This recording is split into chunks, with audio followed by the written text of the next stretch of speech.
Communication বা সঞ্চার ব্যবস্থা যে চ্যাপ্টারটা আছে, এই চ্যাপ্টারে কিন্তু আমি দেখেছি বেশিরভাগ স্টুডেন্টই লাস্টের দিকে এসে কিন্তু ছেড়ে দেয়। কেন ছেড়ে দেয়? কারণ যেই বা নিটে কিন্তু এই চ্যাপ্টারটা নেই, সেই জন্য তারা ছেড়ে দেয়। কিন্তু এই চ্যাপ্টারটা অনেক সহজ চ্যাপ্টার। এই চ্যাপ্টারটার উপরে ইঞ্জিনিয়ারিং এর 4 বছরের পুরো সিলেবাস আছে। সেই অনুযায়ী তোমরা ভেবে দেখো কতটা সহজভাবে করা আছে। পুরো 4 বছরের ব্যাপারটা জাস্ট হালকার উপর দিয়ে তোমাদের ক্লাস 12 এর উপরে ছেড়ে দেওয়া হয়েছে। আজকে শুরু থেকে শেষ অবধি এই ওয়ান শট লেকচারটা দেখো, তাহলে আমি একদম সহজ করে বুঝিয়ে দেবো। এতটাই সহজ করে বুঝিয়ে দেবো যে পরীক্ষার খাতায় গিয়ে তুমি 3 এ 3 পাবে শুধু আজকের লেকচারটা দেখে। এই লেকচারে কোনো যেই লেভেল থিওরি আমি পড়াচ্ছি না, কোনো নিউমেরিক্যাল থাকবে না, জাস্ট যেগুলো দরকার সেগুলো আছে। নিউমেরিক্যাল যদি তুমি দেখতে চাও, রায় মার্টিনে আলাদাভাবে সলিউশন আমি দিয়ে দিয়েছি, সেইখান থেকে তুমি নিউমেরিক্যালটা করে নিতে পারো। কমিউনিকেশন সিস্টেম থেকে টোটাল আমাদের 3 নাম্বার আছে, ঠিক আছে? 3 নাম্বার। এই 3 নাম্বার পাওয়া কিন্তু খুবই সহজ। শুরু করছি, দেখো শুরু। এখানে তো টোটাল সিলেবাসটা তোমাদের আছে, ব্লক ডায়াগ্রাম আছে, এটা একটা খুবই ইম্পর্টেন্ট। আচ্ছা, এখানে অ্যামপ্লিটিউড আর ফ্রিকোয়েন্সি মডিউলেশন আছে। আচ্ছা, এই জিনিস দুটো ইম্পর্টেন্ট। তারপরে বলছে প্রোপোগেশন অফ ইলেকট্রোম্যাগনেটিক ওয়েভ, এই জিনিসটা ইম্পর্টেন্ট। আর এখানে তেমন কিছু ইম্পর্টেন্ট না। এই কয়েকটা জিনিস তুমি যদি করে নাও তাহলে তোমার এই চ্যাপ্টার শেষ। প্রথম থেকে শুরু অবধি দেখো, প্রথম থেকে শুরু অবধি A to Z দেখো, কোনো স্কিপ করো না, না হলে কিন্তু তোমরা পরীক্ষায় নাম্বার কম পেয়ে যাবে। শুনো, প্রথমে বলেছে সঞ্চার ব্যবস্থা কাকে বলে। আমরা যে কথাবার্তা বলছি, আমি কথা বলছি, তোমরা শুনছো, ঠিক আছে? এই যে প্রণালীটা বা এই যে কৌশলটা, এই কৌশলটাকে বলা হচ্ছে সঞ্চার ব্যবস্থা। যেটা এখানে বলেছে দেখো, কোনো মাধ্যমের দ্বারা, মাধ্যম মানে বায়ু মাধ্যম হতে পারে বা অন্য কোনো মাধ্যম হতে পারে, এক স্থান থেকে অন্য স্থানে কোনো তথ্য বা বার্তা সংকেত প্রেরণ বা গ্রহণের বিশ্বাসযোগ্য কৌশল। আচ্ছা, এখানে বিশ্বাসযোগ্য কথাটা কেন উল্লেখ করেছে? তুমি আর আমি কথা বলছো, সেটা যদি অন্য কেউ শুনে নেয়, কোনো একটা সিক্রেট কথা ধরো বলছি আমরা দুজন, কোনো একজন অন্য কেউ শুনে নিল, তাহলে তো সেক্ষেত্রে ক্ষতি হয়ে যাবে না আমাদের দুজনার। সেজন্য এমন ভাবে এই বার্তাটাকে পাঠানো হবে যেন থার্ড পার্সন এর মধ্যে ইনভলভ না হতে পারে। হ্যাক টাইপের জিনিসের কথা বলা হচ্ছে এখানে, বিশ্বাসযোগ্য কথাটা এখানে ওই জন্যই বলা হয়েছে। সেই কৌশলটাকে বলা হচ্ছে সঞ্চার ব্যবস্থা। তাহলে এক স্থান থেকে অন্য স্থানে আমি একটা কোনো তথ্য পাঠাবো মাধ্যমের মধ্য দিয়ে, সেই জন্য আমার একটা কৌশল দরকার। অবশ্যই সেই কৌশলটা বিশ্বাসযোগ্য হতে হবে, সেটাকে আমরা বলছি সঞ্চার ব্যবস্থা। সঞ্চার ব্যবস্থার প্রধান 3টে আমাদের উপায় আছে, মানে উপাদান আছে। এক হচ্ছে প্রেরক যন্ত্র। প্রেরক যন্ত্র কি? আমাদের ধরো কম্পিউটার, সরি ফোনে কথা বলি, তাহলে ফোন থেকে হ্যালো বললাম, অপর দিকে শুনলো, তার মানে আমি ফোনের মাধ্যমে আমার বার্তাটা বা সংকেতটা অপর দিকে পাঠালাম। এবার অপর দিকে সে কিন্তু ওই ফোনের মাধ্যমে আবার শুনছে, তাহলে সেটা গ্রাহক যন্ত্র। আর মাধ্যম কোনটা? মাধ্যমটা বায়ু মাধ্যম হতে পারে বা শূন্য মাধ্যম হতে পারে, বায়ু হতে পারে, ঠিক আছে, বা শূন্য মাধ্যম হতে পারে। তাহলে প্রেরক কোনটা? মোবাইলটা একদিকে প্রেরক হিসেবে কাজ করলো এবং উপর দিকে ওই মোবাইলটাই আবার গ্রাহক যন্ত্র হিসেবেও কাজ করলো। বোঝা গেল? আমি হ্যালো বললাম, উপর দিকে আমার একটা বন্ধু আছে, সে হ্যালোটা শুনলো, সেও বললো হ্যালো। ও যখন শুনলো, আমি পাঠালাম, এটা গ্রাহক, এটা প্রেরক। ও শুনলো, ও গ্রাহক, ঠিক আছে? তাহলে উপাদান কটা? 3টে। কি কি? প্রেরক যন্ত্র, সঞ্চার মাধ্যম আর গ্রাহক যন্ত্র। সঞ্চার ব্যবস্থা কাকে বলে, উপাদানগুলো কি কি, ক্লিয়ার? এবার এখানে আসো এই ব্লক ডায়াগ্রামটা, এটা ভীষণ ভীষণ ইম্পর্টেন্ট। আমি বুঝিয়ে দিচ্ছি, তোমাদের পরীক্ষায় ব্লক ডায়াগ্রাম লিখতে দেবে যে সঞ্চার ব্যবস্থা একটা পরিষ্কার পরিচ্ছন্ন ব্লক ডায়াগ্রাম আঁকো। এখানে কি বলছে? তথ্য তরঙ্গ। আচ্ছা স্যার, তথ্য তরঙ্গটা কি? তথ্য তরঙ্গ মানে আমরা যা কথা বলছি, আমি তোমাকে একটা মেসেজ পাঠালাম, হোক সেটা ইমেলে পাঠালাম বা আমি বললাম তুমি শুনলে, এটা হচ্ছে তথ্য। এই তথ্য তরঙ্গটা, বা আমি যে মোবাইলে হ্যালো বললাম, ঠিক আছে? তাহলে মোবাইলে হ্যালোটা বললাম, যখনই মোবাইলটা হ্যালো বললাম, সেটাকে কি করবে? মোবাইলটা তড়িৎ চুম্বকীয় তরঙ্গে কনভার্ট করবে। এই হ্যালোটাকে তড়িৎ চুম্বকীয় তরঙ্গে কনভার্ট করবে মোবাইলের একটা পার্ট, ঠিক আছে? দিয়ে সেটাকে তথ্য সংকেতে কনভার্ট করবে। তথ্য তরঙ্গ থেকে আমরা মুখে হ্যালো বললাম, শব্দ তরঙ্গ ছিল, সেখান থেকে সেটাকে সংকেতে কনভার্ট করলো। কে করলো? মোবাইল করলো। এবার কি হবে? এই যে তথ্য সংকেতটা, এই তথ্য সংকেতটা সাথে যা করছে গেলে এখন মোবাইলের মধ্যে আছি, বাহক তরঙ্গ যুক্ত হবে। এক ধরনের তরঙ্গ আছে, সেটা হচ্ছে বাহক তরঙ্গ, সে নিয়ে যাবে। আমি যে হ্যালোটা বললাম, এই হ্যালোটাকে সে নিয়ে যাবে, এক জায়গা থেকে আরেক জায়গায় নিয়ে যাবে, সেটাকে বলা হচ্ছে বাহক তরঙ্গ। সেই বাহক তরঙ্গটা আর এই যে তথ্য সংকেতটা, এরা দুজনে একসাথে হয়ে যাবে, সেটাকে বলা হয় বিরূপক, মডিউলেশন বলা হয় সেটাকে। এর ব্যাপারে আমরা আসছি। এইবার এগুলো তো হলো। এবার আমি যখন হ্যালো বলছি, ধরো পাশের বাড়িতে গান বাজছে, পাখির কিচিরমিচির আওয়াজ আসছে, এগুলোকে বলা হয় অপস্বর। অপস্বর মানে নয়েস। দেখবে অনেক মাইক্রোফোন আছে নয়েস ক্যান্সেলেশন, অনেক হেডফোন আছে না নয়েস ক্যান্সেলেশন। সো এই নয়েস গুলোকে তারা ক্যান্সেল করে দেয়। নয়েস মানে আওয়াজ, আলাদা একটা আওয়াজ যেটা আমরা চাই না, সেটাকে বলা হয় নয়েস। তো আমরা কি বললাম, প্রথমে হ্যালো বললাম মানে শব্দ, মোবাইলে শব্দ পাঠালাম, মোবাইল কি করলো, সেই শব্দটাকে তড়িৎচুম্বকীয় তরঙ্গতে কনভার্ট করলো, ঠিক আছে, তথ্য সংকেতে কনভার্ট করলো, আরেকটা তরঙ্গকের উপরে চাপালো, বাহক তরঙ্গটাকে মোবাইল কি করলো, ওই তথ্য সংকেতের সাথে যুক্ত করলো। এবার এই পুরো সিস্টেমটাকে বলা হচ্ছে মডিউলেশন। এবার এটা যাচ্ছে প্রেরক অ্যান্টেনা। আমাদের বাড়ির আশেপাশে যে বড় বড় উঁচু উঁচু টাওয়ার আছে, সেখানে দেখবে গোল গোল, ঠিক আছে, এরকম গোল বা এরকম দেখবে লম্বা, এগুলোকে বলে অ্যান্টেনা। তো এই অ্যান্টেনা গুলো থাকে, এগুলোকে কি করে, প্রেরক অ্যান্টেনা। এই অ্যান্টেনা গুলো তোমার ধরো পাশের গ্রামে আর একটা বন্ধু আছে, বা আরো দুটো তিনটে টাওয়ার পর তোমার একটা বন্ধু আছে। তো এই টাওয়ারটা থেকে এইখানে তোমার বন্ধুর কাছে যে টাওয়ারটা আছে, সেই টাওয়ারে কিন্তু এই যে কথাগুলো বললাম, যে তরঙ্গটা যাচ্ছে, সেই তরঙ্গটা গিয়ে সেখানে গ্রহণ করা হয়। সেই যে গোল পাড়া যে অ্যান্টেনাটা আছে, সেটা ক্যাপচার করে, সেটাকে বলা হয় গ্রাহক অ্যান্টেনা। ভালো কথা, গ্রাহক অ্যান্টেনাতে যখন যায়, ওইখানেও কিন্তু আওয়াজ, এদিক সেদিককার আওয়াজ যুক্ত হয়, আবারও যুক্ত হচ্ছে।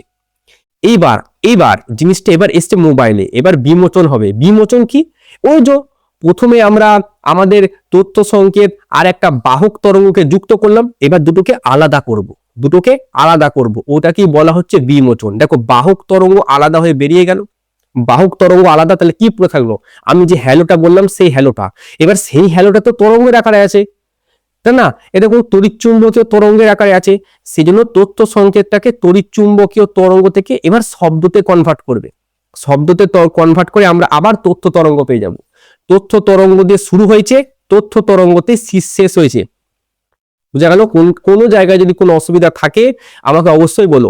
প্রথমে আমরা হ্যালো বললাম, হ্যালো বললাম, আমাদের মোবাইল কি করলো, এই হ্যালোটা মানে শব্দটাকে তড়িৎচুম্বকীয় তরঙ্গতে কনভার্ট করলো, প্লাস একটা বাহক তরঙ্গে ওর সঙ্গে যুক্ত করলো, যে বললো যে যা তোরা দুজন চলে যা। তোমার বাড়ির পাশে যে টাওয়ার আছে, সেই টাওয়ারের মাধ্যমে এইখান থেকে তুমি ধরো এখান থেকে মোবাইল আছে, এখান থেকে হ্যালো বললে, সেই হ্যালোটা এই টাওয়ারের মধ্যে গেল, গোল গোল যে টাওয়ার গুলো থাকে, মানে যে অ্যান্টেনা গুলো থাকে, সেই অ্যান্টেনাতে গেল, সেই অ্যান্টেনাটা ওই যে তোমার কথাটা ওটাকে ক্যাপচার করলো, গ্রহণ করলো, দিয়ে পাঠিয়ে দিল পাশের টাওয়ারে যেই গেল, গ্রাহক অ্যান্টেনার কাছে যেই গেল, গ্রাহক অ্যান্টেনার কাছে যাওয়ার পর ও দেখছে আরে এখানে তো হ্যালোর সাথে আরো অনেক কিছু মিশে যাচ্ছে, অপস্বর মিশে যাচ্ছে, মানে আলাদা এদিক ওদিককার আওয়াজ সব মিশে যাচ্ছে। এবার সেই জিনিসটা তোমার মোবাইলে এলো, মোবাইলে আসার পর মানে তোমার বন্ধুর মোবাইলে গেল, মোবাইলে আসার পর কি হচ্ছে, বাহক তরঙ্গটাকে মোবাইল আলাদা করে দিচ্ছে, যে হ্যালোটা বললাম সেই হ্যালোটা কিন্তু তথ্য সংকেত আকারে আছে, মানে সেটা এখনো তড়িৎচুম্বকীয় তরঙ্গের আকারেই আছে। মোবাইল কি করছে, সেই তড়িৎচুম্বকীয় তরঙ্গটা থেকে তথ্য তরঙ্গতে কনভার্ট করে দিল, ঠিক আছে। তো তথ্য তরঙ্গতে আমরা পাঠালাম, তথ্য তরঙ্গতে আমরা আবার শুনতে পেলাম, ঠিক আছে। এই জিনিসটা হচ্ছে ব্লক ডায়াগ্রাম। এখানে বেশ কিছু জিনিস আমরা পড়বো, যেমন হচ্ছে এই অ্যান্টেনার ব্যাপারটা আমরা পড়বো, খুব ডিটেলসে পড়বো। এইখানে যে বাহক তরঙ্গটা আছে এইটার ব্যাপারে পড়বো আমরা, বিরূপক বলে একটা সিস্টেম আছে সেটার ব্যাপারে পড়বো আমরা, বিমোচন বা বিমোচক আছে এইটার ব্যাপারে পড়বো, ঠিক আছে। আর জাস্ট এইটুকু জেনে নিও যে অপস্বর বলে যে জিনিসটা আছে এটাকে নয়েজ বলা হয়, মানে আলাদা একটা আওয়াজ যেটা আমাদের দরকার নেই, সেই জিনিসটাকে আমরা নয়েজ বলি। ছবিটাকে ভালো করে দেখো। এবার আমরা ঢুকতে যাচ্ছি একটা ভীষণ ইম্পর্টেন্ট একটা টপিক, যেই টপিকটা থেকে পরীক্ষায় প্রশ্ন আসেই। এই ছবিটা ভালো করে দেখো, এটা একটা বাস, ঠিক আছে। একটা বাসের ভেতরে একটা বাচ্চা ছেলে, একটা ছেলে স্টুডেন্ট, তোমাদের মতো এক স্টুডেন্ট বসে আছে। তো ধরো এটা হচ্ছে ছেলেটার বাড়ি, এটা হচ্ছে হোম, আর এটা হচ্ছে তার স্কুল। এই যে মাঝের ডিস্টেন্সটা, এই মাঝের যে ডিস্টেন্সটা সেটা ধরো 20 কিলোমিটার। এবার ওর মধ্যে অত শক্তি নাই যে ও এই ওর বাড়ি থেকে এই স্কুল অবধি সে হেঁটে হেঁটে যাবে, অত শক্তি নেই। সেজন্য ও কি করছে, বাসে চেপেছে। এবার বাসে বসে আছে, তাহলে অবশ্যই কার শক্তি বেশি, তাহলে বাসের শক্তি আমাদের বেশি। বাসের যে শক্তি, সেই শক্তিটা বেশি হচ্ছে কার থেকে, ওই ছেলেটার থেকে, বয়। তার মানে এবার কি হচ্ছে, এবার তুমি একটু কল্পনা করো, ওই যে এই যে বাসটা, এই বাসটাকে বলা হয় বাহক তরঙ্গ। কি বললাম, এই বাসটাকে বাহক তরঙ্গ বলা হবে এক্ষেত্রে, ঠিক আছে। বাসটা হয়ে যাবে আমাদের বাহক তরঙ্গ, বাসটা বহন করে নিয়ে যাচ্ছে, কাকে নিয়ে যাচ্ছে? বয়, বাচ্চাটাকে। ওই বাচ্চাটাই হবে আমাদের তথ্য সংকেত, তথ্য সংকেত, ওই বাচ্চাটাই হবে তথ্য সংকেত। তাহলে বাসটা যাচ্ছে, বাসটা হচ্ছে বাহক তরঙ্গ, আর বয়টা হচ্ছে তথ্য সংকেত। এই যে সিস্টেমটা বাচ্চাটা নিজে যেতে পারছে না, ওটাতে শক্তি নেই বলে, সেজন্য আরো বেশি শক্তিশালী কোন একটা যন্ত্রের উপর চেপে গেল, দিয়ে চলে গেল যেখানে যাওয়ার। এই যে সিস্টেমটা, এটাকে বলা হয় মডিউলেশন, এটাকে বলা হয় মডিউলেশন, ঠিক আছে। যেটাকে এইখানে যেটা আমরা করলাম, এই যে প্রথম বললাম না বিরূপক, এই জিনিসটাই হচ্ছে বাংলাতে একে বলা হয় বিরূপক, ঠিক আছে।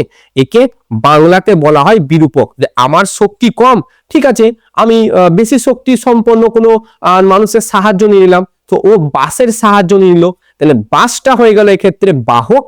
আর ওই যে বাচ্চা ছেলেটা, এই যে ছেলেটা এখানে বসে আছে, বাচ্চা তো বলা যাবে না, তো এই যে ছেলেটা এখানে বসে আছে, এটাকে বলা হতো তথ্য সংকেত। আগে বলে কি লিখবো দেখো, কোন উচ্চ কম্পাঙ্কের তরঙ্গের ওপর, আচ্ছা উচ্চ কম্পাঙ্ক মানে তরঙ্গ কম্পাঙ্ক ই সমান আমরা কি জানি, এইচ নিউ, ঠিক আছে। বাস এবার দেখো ই আর নিউ পরস্পর সমানুপাতিক, উচ্চ কম্পাঙ্ক মানে শক্তি বেশি, ঠিক আছে, ওই জন্য বলা হতো। তো উচ্চ কম্পাঙ্কের কোন তরঙ্গের ওপরে নিম্ন কম্পাঙ্কের তরঙ্গ স্থাপিত করা হলে, ওটাই তো করলাম, বাসটার উপরে বাচ্চা ছেলেটাকে বসিয়ে দিলাম, ওই যে সিস্টেমটা, যে পদ্ধতিটা, সেটাকে বলা হয় মডিউলেশন। খুব ইম্পর্টেন্ট কিন্তু এই সংজ্ঞাটা, যে এই যে বাসটা আছে উচ্চ কম্পাঙ্ক, ঠিক আছে, এটা হচ্ছে বাস, এর কম্পাঙ্ক বেশি, ঠিক আছে, বাস লিখে দিলাম, আর এটা হচ্ছে বয়, এর কম্পাঙ্ক কম, তাহলে বাসটার উপরে ছেলেটাকে বসিয়ে দিয়েছি, ঠিক আছে। তাহলে উচ্চ কম্পাঙ্কের উপর নিম্ন কম্পাঙ্ককে বসিয়ে দিয়েছি, সেটাকে বলা হচ্ছে মডিউলেশন।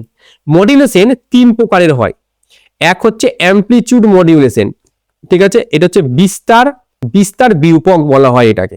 কি বলা হয়? বিস্তার বিরূপক। দেখো এখানে যেটা আমাদের ছিল, এই যে বিরূপক, এটার কথাই বলা হচ্ছে। তাহলে বিস্তার বিরূপক এক। দুই, ফ্রিকোয়েন্সি মডিউলেশন, এফএম, এটাকে বলা হয় কম্পাঙ্ক বিরূপক, এটাকে বলা হয় কম্পাঙ্ক বিরূপক, এটা একটা গেল। আর একটা হয় দশা, ঠিক আছে, একটা হয় দশা বা ফেজ বিরূপক, দশা বিরূপক। এই তিন ধরনের বিরূপণ আমাদের পড়বো মডিউলেশন। আমরা তিন ধরনের মধ্যে এই দু ধরনের তোমাদের সিলেবাসে আছে, এইটা তোমাদের সিলেবাসে নেই। প্রথমে আমি দেখে দিলাম অ্যামপ্লিটিউড মডিউলেশন আর ফ্রিকোয়েন্সি মডিউলেশন, এই দুটো তোমাদের আছে। খুব ডিটেলসে পড়তে হবে না, জাস্ট বেসিক জিনিসগুলো পড়ে নিলেই হলো, ঠিক আছে। তাহলে মডিউলেশন জিনিসটা কি বোঝা গেল? বাসটার উপর তুমি ছেলেটাকে বসিয়ে দিলে, বাসের শক্তি বেশি, ছেলের শক্তি কম, তার মানে বেশি শক্তির উপরে তুমি কম শক্তিকে চাপিয়ে দিচ্ছ, এই পদ্ধতিটাকে বলা হচ্ছে মডিউলেশন। আচ্ছা স্যার, ভালো কথা। এবার এই যে অ্যামপ্লিটিউড মডিউলেশন জিনিসটা কি? এবার বাসে তো অনেক সিট থাকে, ঠিক আছে, বাসে তো অনেক সিট আছে, বাসে তো পেছন দিকে আরো সিট আছে, আবার বাসে ইঞ্জিনেও সিট থাকে, পেছনের দিকে একটা লম্বা সিট থাকে, তাই না? তো বাসে তো অনেক সিট আছে, কিন্তু ছেলেটা কোথায় বসবে তার উপর নির্ভর করছে মডিউলেশনটা কেমন হবে। কি বললাম? বাসে তো অনেক সিট আছে, ছেলেটা কোন সিটটায় বসবে তার ওপর আমরা মডিউলেশনটা ঠিক করি।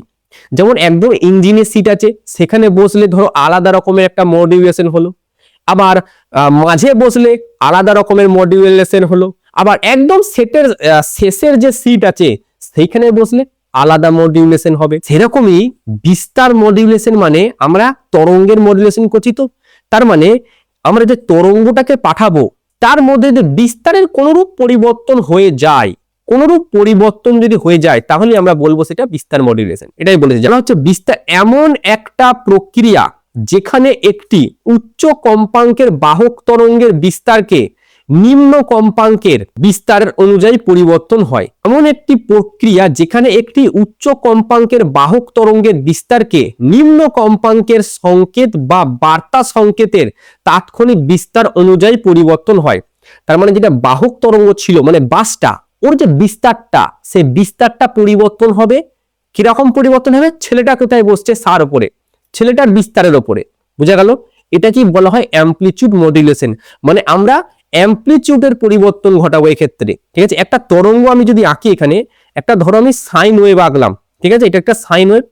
এবার সাইন ওয়েভের এই জায়গাটা কি, এইটাকে কি বলা হয়? এটা এই যে এই ডিসটেন্সটাকে কি বলা হয়? এটা কি বলা হয় অ্যামপ্লিটিউড, এ দিয়ে প্রকাশ করা হয়। এটা কি বলা হয় অ্যামপ্লিটিউড, যে কতটা উপরে উঠলো বা কতটা নিচে নামলো, মনে রাখো, ঠিক আছে, এটাকে বলা হয় অ্যামপ্লিটিউড। তো এটাই বলা হচ্ছে যে উচ্চ কম্পাঙ্কের বাহক তরঙ্গের বিস্তারকে নিম্ন কম্পাঙ্কের তথ্যবাহী সংকেত বা বার্তা সংকেতের তাৎক্ষণিক বিস্তার অনুযায়ী পরিবর্তন করা হয়। যেটা আমাদের বাহক তরঙ্গে আছে তার কম্পাঙ্ক, তার যে বিস্তারটা আছে সেটা পরিবর্তন করব আমরা, কিন্তু পরিবর্তনটা করবো কাকে দেখে? পরিবর্তনটা করব আমরা ওই যে যাকে ছেলেটা আছে ওই ছেলেটাকে দেখে পরিবর্তনটা করব, ঠিক আছে। আচ্ছা, এটা মনে রেখে দিও, এই প্রক্রিয়ায় কম্পাঙ্ক আর দশা কিন্তু অপরিবর্তিত থাকে। এটা কিন্তু ইম্পর্টেন্ট, যে বিস্তার মডুলেশনে ধ্রুবক কে কে থাকবে, তরঙ্গের কম্পাঙ্ক ধ্রুবক থাকবে আর দশা কিন্তু ধ্রুবক থাকবে। এবার আমরা কিন্তু এখানে ছোট্ট একটু অঙ্ক কিছু করব, ঠিক আছে, যদিও এই অঙ্কটা পরীক্ষায় কিন্তু আজ অব্দি কোনোদিন আসেনি। আচ্ছা আচ্ছা, ধরি, ঠিক আছে, ধরি বাহক তরঙ্গ, তো বাহক তরঙ্গ। আচ্ছা, তরঙ্গের গাণিতিক রূপ এরকম আছে না, y সমান a sin ওমেগা টি, তাই না? এবার এখানে কি লিখবো, বাহক তরঙ্গকে বড় হাতের ভি দিয়ে ডিনোট করে, বিস্তার তো বিস্তারিত ভোল্টেজ, বিরূপক ভোল্টেজ, সো এটা ভি দিয়ে ডিনোট করা হয়। এটা সমান ভি নট সাইন ওমেগা টি, সেটা তো ওহম, এটা বড় হাতের ওমেগাকে ওহমের মতোই দেখতে, কিন্তু এটা ওমেগা, ঠিক আছে। আচ্ছা, এটা হচ্ছে বাহক তরঙ্গের ক্ষেত্রে। তাহলে স্যার তথ্য সংকেতের ক্ষেত্রে কি হবে? তথ্য সংকেতের ক্ষেত্রে আমরা কি লিখবো, ছোট হাতের ভি, আমরা লিখলাম ছোট হাতের ভি, এটা ছোট হাতের ভি নট, এবং এইখানে আমি লিখবো সাইন ওমেগা টি। এখানে এই যে ভি নট আর ছোট হাতের ভি নট আর বড় হাতের ভি নট, ভিটা কি, এখানে এটা কি এখন বলো, এটা কি বিস্তার, তাই না, এটা বিস্তার, তার মানে এখানেও ভি নট আর ভি নটটা কি বিস্তার, ওমেগাটা কি কম্পাঙ্ক, ওমেগা কি কম্পাঙ্ক, তাহলে এই ক্ষেত্রেও কিন্তু এখানে যে বড় হাতের ওমেগা আর ছোট হাতের ওমেগা এটা কম্পাঙ্ক। আমাকে বলো এই দুটো কম্পাঙ্কের মধ্যে কোন কম্পাঙ্কটা বেশি? কম্পাঙ্ক ডাইরেক্ট সম্পর্ক শক্তির সাথে, তাহলে বাসটার শক্তি বেশি না বাচ্চাটার শক্তি বেশি? বাসটার শক্তি বেশি, তাহলে বাসটা কোনটা, বাহক, তার মানে এই ওমেগাটা কিন্তু বেশি এর থেকে, ঠিক আছে। এবার শোনো, এবার দুজনাতে যখন চাপিয়ে দিলাম এবার একটা ওয়েভ তৈরি হবে। এ দেখো, এইটা ছিল বাসটার ওয়েভ, এইটা ছিল বাচ্চাটার ওয়েভ, ঠিক আছে। এবার এরা দুজনে মিক্স করে এবার একটা ওয়েভ তৈরি হবে, সেটা হচ্ছে ভিএম, ঠিক আছে, মডিউলেটেড ওয়েভ বলা হয় এটাকে, ঠিক আছে। দুটো একসঙ্গে মিশলো, এবার চলতে শুরু করলো, এটাকে বলা হয় মডিউলেটেড ওয়েভ। এই যে তথ্য সংকেত যেটা আছে, এই তথ্য সংকেতটাকে আমরা কিসের মধ্যে প্রবেশ করাবো?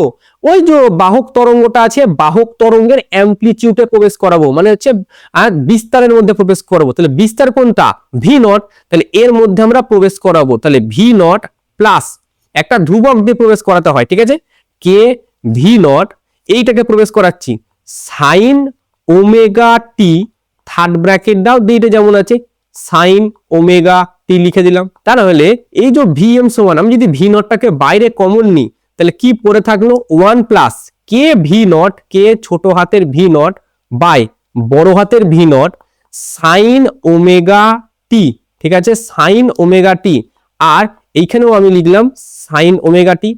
আচ্ছা, এরপর আমি কি লিখছি, এই লাইনটা ভালো করে বুঝো, এখানে 1 প্লাস বিটা লিখছি। আচ্ছা, বিটার পর এখানে হচ্ছে সাইন ওমেগা টি, আচ্ছা, আর বাইরে একটা হচ্ছে সাইন ওমেগা টি। এই বিটাটাকে বলা হয় বিরূপক ধ্রুবক, ঠিক আছে, বিরূপক ধ্রুবক বা মডিউলেশন সূচক বা বিরূপণাঙ্ক, ঠিক আছে, অনেক কটা নাম হয়। এই বিটা এখানে পরবর্তী লাইন আমি যদি যাই তাহলে ভি নট সমান আমার কি দাঁড়ালো, এখানে যেটা, সরি ভি নট না, এটা হচ্ছে ভি এম, তাহলে ভি এম সমান আমাদের যেটা দাঁড়ালো, ভি নটটা আমরা কমন নিলাম, 1 ভেতরে আছে আমাদের 1 প্লাস বিটা, আচ্ছা, সাইন অফ ওমেগা টি আছে, এখানে কি আছে সাইন ছোট হাতের ওমেগা টি, সাইন ওমেগা টি, আর থার্ড ব্র্যাকেটের মধ্যে এখানে আছে সাইন ওমেগা টি। বুঝা গেল? এই জিনিসটা মনে রেখে দিও। তোমাকে কি করবে, সেম এইরকম দেখতে একটা পরীক্ষায় ইকুয়েশন দিয়ে দেবে, সেম টু সেম এরকমই দেখতে একটা ইকুয়েশন দিয়ে দেবে, এর সঙ্গে কম্পেয়ার করে তোমাকে বলবে এর কম্পাঙ্ক কত, সরি এর তোমাদের অ্যামপ্লিটিউড বা বিস্তার কত, তাহলে ভি নট যেটা থাকবে সেটা বিস্তার, এর মডুলেশন সূচকের মান কত, বিটা থেকে তুমি বের করতে পারবে। এবার এই যে বিটা, এই বিটাটা যখন আমরা অঙ্ক করব না, আমরা যখন অঙ্ক করব উপরে ছোট হাতের ভি নট আর বড় হাতের ভি নট এইটা করব, ঠিক আছে। বিটার যদি রাশিমালা পরীক্ষায় জানতে চাই এর সঙ্গে কে দিয়ে সেটা আমরা বলবো বিটার রাশিমালা এটা। এবার যদি তোমাকে বলে যে বিটাটা কি, বিটাটা বলছি আমরা মডিউলেশন সূচক, ঠিক আছে, বিটাটা কি? বিটাটা হচ্ছে মডিউলেশন সূচক। এর সংজ্ঞা যদি জানতে চাই তাহলে কি বলবো? মডিউলেশন সূচক কি? উপরটা কি? তথ্য সংকেতের বিস্তারিত ভোল্টেজ বা বিরূপক ভোল্টেজ। আর নিচেটা কি? নিচেটা হচ্ছে আমাদের বাহক তরঙ্গের বিস্তারিত ভোল্টেজ। এদের দুজনের অনুপাতকে বলা হয় আমাদের মডিউলেশন সূচক। এটুকু তো বলতে পারবো। এবার আমরা কি করব? গ্রাফ আঁকবো। এর গ্রাফ আঁকবো। গ্রাফটা কিন্তু খুবই ইম্পর্টেন্ট, ঠিক আছে? এর যে গ্রাফ, এর গ্রাফটা কিন্তু খুবই ইম্পর্টেন্ট। আমি এখানে আচ্ছা এই দিকে না এঁকে আমি পরের পৃষ্ঠায় এখানে যদি আঁকি, এখানে দেখো গ্রাফটা আমি এঁকে রেখে দিয়েছি, খুব ভালো করে এঁকেছি। এটা নর্মাল জাস্ট সাইন ওয়েভ, ঠিক আছে? আর এইটা হচ্ছে আমাদের বাহক তরঙ্গ। আচ্ছা এইখান থেকে এই যে এই জায়গাটা, ঠিক আছে, কতটা? অনেকটা বড়, তার মানে এর তরঙ্গ দৈর্ঘ্য বড়, এর ল্যামডাটা বেশি আর এর ল্যামডাটা কম। এর যেহেতু ল্যামডা কম, তার মানে এর যে কম্পাঙ্ক সেই কম্পাঙ্ক বেশি, আর এর যে কম্পাঙ্ক সেই কম্পাঙ্কটা কম। তার মানে এর শক্তি বেশি। এর কি? এর শক্তিটা কিন্তু বেশি, ঠিক আছে? আর এর শক্তি কম, এর শক্তি কম। এবার আমরা যে যেটা লিখলাম, ঠিক আছে, এইটাকে যদি আরো ভেঙে আমি লিখি, এটা যদি ভেঙে আমি তোমাদের বোঝাই, তাহলে বোঝানোটা আরো ভালো হবে হয়তো। ভালো করে বুঝো এখানটায়, ঠিক আছে? এইটা হচ্ছে আমাদের টি, আর এইটা হচ্ছে আমাদের ভি, ঠিক আছে, ভি এম যেটা। তো এইটা হচ্ছে আমাদের ভি ম্যাক্স, সরি এটা হচ্ছে প্লাস ভি জিরো, আর এটা হচ্ছে মাইনাস ভি জিরো। যে এখানে আমরা ছবিটা যেটা এঁকেছি, এই যে ভি জিরোটা, এই ভি জিরোটা এটা প্লাসও হতে পারে মাইনাস হতে পারে। সো প্লাসের দিক থেকে এটা হচ্ছে প্লাস ভি জিরো, এটা হচ্ছে মাইনাস ভি জিরো। এবার এইখানে দেখো, এখানে এই লাইনটার আগে আর একটা লাইন ছিল, সেটা ছিল ভি এম সমান ভি জিরো প্লাস কি ছিল? এখানে ছিল ছোট হাতের ভি নট সাইন ওমেগা টি, আর ব্র্যাকেটের বাইরে ছিল বড় হাতে সাইন ওমেগা টি। আমি কেটা এখানে লিখলাম না অঙ্কের করানোর জন্য। তাহলে ভি নটের সাথে ছোট হাতের ভি নট যুক্ত হবে একবার, মাইনাসও হবে একবার, কারণ সাইন আছে, একবার প্লাসও যাবে একবার মাইনাসও যাবে। তাহলে ভি নট তো আমি এঁকে দিলাম, ঠিক আছে? আমি তো এখানে ভি নট এঁকে দিলাম, ভি নট একবার পজিটিভে যাবে একবার নেগেটিভে যাবে। কেন? কারণ পুরোটার সাথে কিন্তু এখানে সাইন গুণ আছে। তাহলে এই ভি নটটা একবার পজিটিভে হবে একবার নেগেটিভ হবে। আবার এর সাথে আরেকটা ছোট হাতের ভি নট আছে, তার মানে সেও একবার পজিটিভ সেও একবার নেগেটিভ। তাহলে একবার পজিটিভে গেলে ধরলাম এই জায়গাতে, একবার সে পজিটিভে গেল এই জায়গায়, এটা ছোট হাতের ভি নট, আর এই জায়গাতে সে নেগেটিভে এসছে এই জায়গায়, যে হচ্ছে মাইনাস ভি নট। সেম এইদিকেও ও গেছে মাইনাসে গেছে, এইখানটাতে গেলাম মাইনাস ভি নট, এবং উপরেও আমি এর একটা ডটেড লাইন টেনে দিলাম, এইটা হয়ে গেল ওর প্লাস ভি নট। গ্রাফটা কেমন হবে দেখো, এই এই যে ছোট হাতের ভি নট আর বড় হাতের ভি নট, সেটা হচ্ছে এই গ্রাফটা, ঠিক আছে? এই গ্রাফটা আমি আঁকছি, কারণ এক্ষেত্রেই তো বড় ছোট হাতের ভি নট কোনটা? ছোট হাতের ভি নট কার ছিল? ছোট হাতের ভি নট ছিল সংকেতের, তথ্যটার। তাহলে সেই ক্ষেত্রে এই গ্রাফটা কেমন হবে? এই দেখো এই এই এরকম যাবে এই গ্রাফটা। আর নিচের দিক থেকে যদি আঁকা যায়, তাহলে নিচের দিক থেকেও এই গ্রাফটা কিছুটা এইরকম করে আঁকতে হয়, আবার ওইদিকে যাবে, ঠিক আছে? তাহলে মাঝে কি থাকবে? এই যে এই বাহক তরঙ্গটাকে পুরোটা এবার মাঝে প্রবেশ করাও, কারণ দেখো শেষে কিন্তু সাইন ওমেগা টি আছে, এখানে সাইন ওমেগা টি আছে। সাইন ওমেগা টির কোনো চেঞ্জ হয়নি, চেঞ্জ যা হয়েছে ওপর নিচের, ঠিক আছে? সাইন ওমেগা টির কোনো চেঞ্জ হয়নি, যা চেঞ্জ হয়েছে সব কি এই যে এই টার্মটার মধ্যে যা চেঞ্জ হয়েছে সেই টার্মটা আমরা এঁকে দিয়েছি, এটা হচ্ছে ওই টার্মটা। তাহলে এরপরে জাস্ট আমরা একটা সাইন ওয়েভ আঁকবো, এবং সাইন ওয়েভটা যেন ওপর নিচে দুদিকে আমাদের টাচ করে, ঠিক আছে? ওপর নিচে দুদিকে যদি টাচ করে তখন কিন্তু ফুল নাম্বার পাওয়া যাবে। তো এরকম করে পুরোটা আমরা এঁকে নেবো, এবং সেই জিনিসটা এখানে এঁকেছি। তো এইটা হলো অ্যামপ্লিটিউড মডুলেশনের একটা সুন্দর চিত্র এঁকেছি, বুঝা গেল? অ্যামপ্লিটিউড মডুলেশনটা, এই চিত্রটা তোমাদের জন্য ইম্পর্টেন্ট। কি করে এলো এটা ইম্পর্টেন্ট, এর ডেরিভেশনটা ইম্পর্টেন্ট না, কিন্তু এই জিনিসগুলো মনে রেখে দিও। এইটা, তারপরে যে মডুলেশন সূচকটা, এই লাইনটা, এগুলো অঙ্ক করার জন্য তোমাদের লাগবে। পরবর্তী আমাদের যে আছে সেটা হচ্ছে ফ্রিকোয়েন্সি মডুলেশন। ফ্রিকোয়েন্সি মডুলেশনটা কি? আগেরটা কি করলাম? বিস্তারের মধ্যে প্রবেশ করালাম, এটাতে ফ্রিকোয়েন্সির মধ্যে প্রবেশ করাবো, ঠিক আছে? আগেরটা বিস্তারের মধ্যে প্রবেশ করিয়েছি, এটাকে ফ্রিকোয়েন্সির মধ্যে প্রবেশ করাবো। তাহলে খুব নিম্ন, কি বলা হচ্ছে, খুব নিম্ন কম্পাঙ্কের তরঙ্গ বা সংকেতের কম্পাঙ্ক অনুসারে যদি বাহক তরঙ্গের কম্পাঙ্ক পরিবর্তিত হয়, খুব নিম্ন কম্পাঙ্কের তরঙ্গ মানে আমরা এখানে তথ্য সংকেতের কম্পাঙ্ক বলছি, ওই কম্পাঙ্কটা কম কারণ ওর শক্তি কম, অর্থাৎ সংকেতের কম্পাঙ্ক অনুসারে যদি বাহক তরঙ্গের কম্পাঙ্ক পরিবর্তন হয়, আগেরটা কি ছিল? আগেরটাই ছিল যে তথ্য সংকেতের বিস্তার যেমন পরিবর্তন হবে, সেই অনুযায়ী যদি বাহক তরঙ্গের বিস্তার পরিবর্তন হয় তাহলে সেটাকে বলা হয় বিস্তার বিরূপক। আর কম্পাঙ্ক মডুলেশন কি? তথ্য সংকেতের কম্পাঙ্ক যেমন পরিবর্তন হবে, যদি সেই রকমই আমাদের বাহক তরঙ্গের কম্পাঙ্কের পরিবর্তন হয় তাহলে সেটাকে বলা হয় কম্পাঙ্কের মডুলেশন। ঠিক আছে, মনে রাখবে এখানে কিন্তু বিস্তারের কোনো পরিবর্তন হয় না আর দশার পরিবর্তন হয় না। আর দুটোতে একটা কথা মনে রেখে দাও, দুটোর ক্ষেত্রেই তুমি দেখো দশার কোনো পরিবর্তন পাবে না। ঠিক আছে, একটাতে আমাদের বিস্তার পরিবর্তন হচ্ছে, একটাতে আমাদের একটাতে বিস্তার পরিবর্তন হচ্ছে, একটাতে আমাদের কম্পাঙ্কের পরিবর্তন ঘটছে। এবার এখানে একটা সুন্দর ছবি আমি এঁকেছি, দেখো এইখানে এইটার দেখো কি আছে বলতো, হতে পারে দুটোর অ্যামপ্লিচিউড সেম, কিন্তু যত ঘন হবে একটা কার, যত ঘন হবে এই মাথা থেকে এই মাথা অবধি, এটাকে কি বলা হয়? তরঙ্গ দৈর্ঘ্য। এবার দেখো এর একটা মাথা এইখানে আর একটা মাথা এইখানে, তাহলে এর ল্যামডার মানটা বেশি আর এর ল্যামডার মানটা কম। এবার এর যদি ল্যামডার মান বেশি তার মানে এর ফ্রিকোয়েন্সি কম, আর এর যদি ল্যামডার মান কম তার মানে এর ফ্রিকোয়েন্সি বেশি। ঠিক আছে, মানে যত ঘন হবে ফ্রিকোয়েন্সি তত বাড়বে। কি বললাম? যত ঘন একটা সাইন ওয়েভ বা কস ওয়েভ, যত ঘন তার ফ্রিকোয়েন্সি তত বেশি, তার শক্তি তত বেশি। মডুলেশন কাকে বলে বুঝলে? এই জিনিসটা দেখালাম কারণ এটা কাজে লাগবে এক্ষুনি। এবার শোনো, আগের বারের মতো আমরা এখানেও কিন্তু একটা ছোট্ট পারা ম্যাথামেটিক্স করব। আমরা বড় হাতের ভিটাকে বাহক তরঙ্গ নিয়েছিলাম, সেটা সমান কি ছিল? ভি নট সাইন বড় হাতের ওমেগা ইনটু টি, আর একটা ছোট হাতের ভি নট নিয়েছিলাম, সেটা সমান ভি নট সাইন ওমেগা টি। আচ্ছা, এটা সমান আমি এটা লিখলাম, দেখো সাইন ফাই ইনটু টি, শুধু সাইন ফাই লিখবো, যেখানে এই ফাইটা সমান হচ্ছে ওমেগা টি। ঠিক আছে, এবার আমরা কি করব? আমরা এই যে তথ্য সংকেত, এটা তো তথ্য সংকেত, এই তথ্য সংকেতটাকে আমরা কম্পাঙ্কে প্রবেশ করাবো। কম্পাঙ্ক কোনটা? ওমেগাটা। তাহলে সেটা যদি আমি ভি এম দিয়ে প্রকাশ করি তাহলে ভি নটের কোনো চেঞ্জ হবে না। কোনো চেঞ্জ হবে কি? হবে না, শুধু চেঞ্জ হবে সাইন এই যে ওমেগাটা আছে, এটা কি ওমেগা থাকবে? এটা ওমেগা থাকবে না, এটা হয়ে যাবে ওমেগা এম ইনটু টি। তারপরে যদি আমি একটু বাড়াই তাহলে ভি নট এটা হয়ে যাবে সাইন ফাই এম। কিন্তু বুঝা গেছে, সাইন ফাই এম হয়ে যাবে, কারণ দেখো ফাই সমান ওমেগা ইনটু টি, তাহলে ফাই এম মানে কি? Omega m into t. এই যে ওমেগা এম, এই ওমেগা এম, ঠিক আছে, ব্র্যাকেটে যদি আমি টি লিখি, এটা সমান আমি কি লিখতে পারবো? ওমেগা এমটা কি তাহলে? এই ওমেগা এমটা কি? এই ওমেগার ভেতরে এই দুটোকে প্রবেশ করাবো, তাই না? এই যে ওমেগাটা আছে এর মধ্যেই তো আমি এটাকে প্রবেশ করাবো। কি লিখবো? এই ওমেগা, ঠিক আছে, প্লাস এই পুরোটাকে এবার ওমেগার মধ্যে প্রবেশ করাও। তাহলে আচ্ছা, একটা ধ্রুবক দিয়ে প্রবেশ করাতে হয়, তাহলে কে ছোট হাতের ভি নট সাইন ওমেগা টি, বাস প্রবেশ করে দিলাম। তাহলে আমাদের ফ্রিকোয়েন্সিটা এখানে চেঞ্জ হয়ে গেল।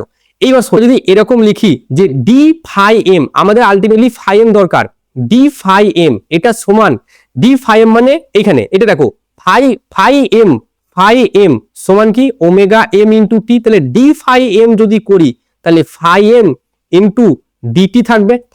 তাহলে ফাই এম মানে কত? আগের লাইনে লিখলাম, দেখো ফাই এম কত? ওমেগা প্লাস কে, তারপরে ভি নট, তারপরে হচ্ছে সাইন অফ ওমেগা, তার সঙ্গে টি গুণ, আর এইদিকে আমাদের থাকলো ডিটি।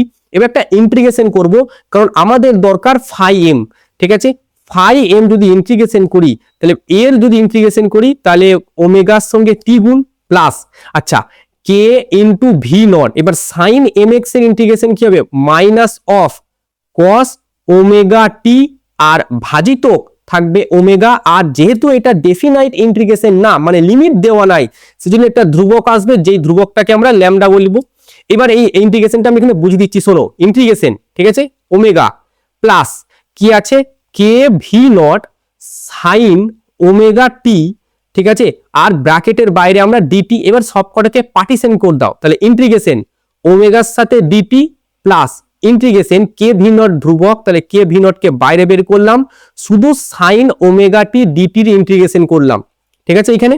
আচ্ছা, সেরকমই তাহলে এবার এখানে দাঁড়ালো ওমেগা টি প্লাস কে ছোট হাতে, আচ্ছা প্লাস তো হবে না, এবার গুণ করলে এটা মাইনাস চলে যাবে, তাহলে মাইনাস কে ভি নট, ব্র্যাকেটের নিচে একটা ওমেগা, আর এখানে আমাদের থাকছে কস ওমেগা টি প্লাস ডেল্টা। ঠিক আছে, এটাই হয়ে গেল আমাদের ফাই এম এর রাশিমালা। এইবার পরের লাইনে আমি যদি এখানে লিখে রাখি যে ফাই এম এটা সমান কি কি ছিল, নিচে ছিল ওমেগা ইন্টু টি, এখানে omega into t, omega t minus কে উপরে v naught into by omega, আর এখানে আছে সাইন অফ কোনটা আছে, sorry cos omega t plus delta. তাহলে এখানে আমাদের আছে cos omega t plus delta. এবার যেটা ভি এম ছিল সেখানে কি ছিল, ভি এম সমান v naught sine of phi m ছিল, তাই না?